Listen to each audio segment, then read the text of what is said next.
ఈరోజు మేము మా మున్నూరు కాపు సంఘం కుల బాంధవుడు అయినటువంటి మన తీర్మర మల్లన్న పటేల్ గారికి సానుభూతి పరంగా మేము చాలా బాగా బాధ అనిపించింది. ఎందుకు అంటే అతడు చేసిన పొరపాటు ఏం లేదు గానీ ఈ స్టూడియోని వచ్చి ఇది ధ్వంసం చేసుడు, పలుగొట్టుడు ఇవన్నీ అందరూ చూసిండ్రు. కానీ అది ఎవరికీ నచ్చలేదు. ఆ పద్ధతే నచ్చలేదు. ఎందుకంటే ఊత పదం వెనకడ భాషలో ఏదైనా ఊత పదం ఏది మంచం పొత్తు, కంచం పొత్తు, కులం వివిధాలు కొన్ని వస్తాయి. కనుక ఇప్పుడు బీసీ సంఘానికి 33% ఉన్న రిజర్వేషన్‌లో 22% కేసీఆర్ ప్రభుత్వం తగ్గించినప్పుడు మన కల్వకుంట్ల కవిత గారు అప్పుడు ఏం మాట్లాడలేదు ఫస్టు. ఇప్పుడు సెకండ్ పాయింట్ ఏంది?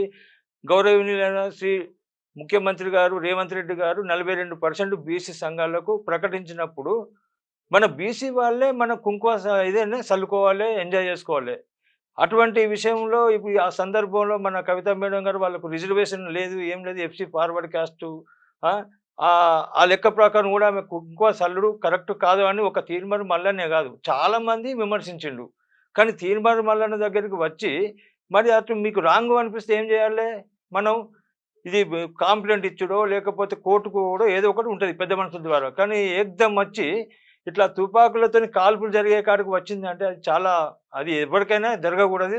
చాలా తప్పు. మాకే బాధ అనిపించింది. ఎందుకంటే మేము భూపాలపల్లి నుంచి వచ్చాం. నా పేరు మోతుకూరి రాజయ్య పటేల్. మున్నూరు కాపు ప్రభుత్వ ఉద్యోగులు మరియు విశ్రాంత ఉద్యోగుల సంక్షేమ సంఘం అధ్యక్షుడిని.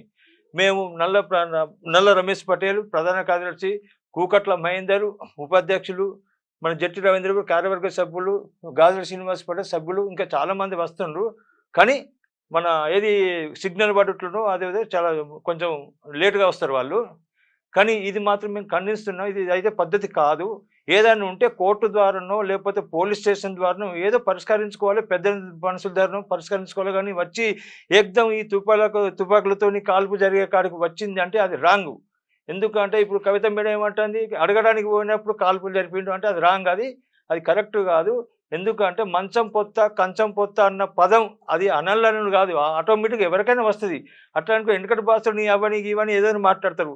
కానీ అన్నంత మాత్రాన అవి ఊత పదాలవి. ఈ ఊత పదంలా ఇప్పుడు ఏది బీసీ సంఘానికి 42% రేవంత్ రెడ్డి ఇచ్చిన ఏది గొప్ప మనిషి, గుణం ఉన్న మనిషి రేవంత్ రెడ్డి గారు.